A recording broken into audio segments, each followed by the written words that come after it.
In this video, you will know exactly how to create affiliate links inside your Whop account. Go to the left side column, click on Affiliates, and here it's going to take you to a page where all of the affiliate products will be shown.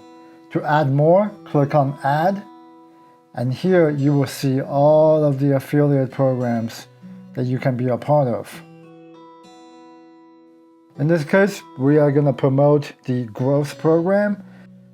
The best part about Whop is that all the links are easily accessible. All you have to do, for this example, we're going to just create an affiliate link for the growth program. All we have to do is click on Copy Store Link.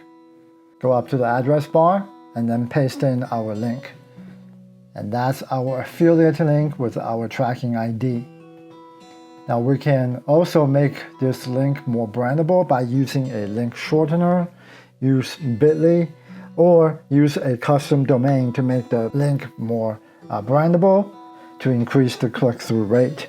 I have linked another video in the description. Thanks for watching.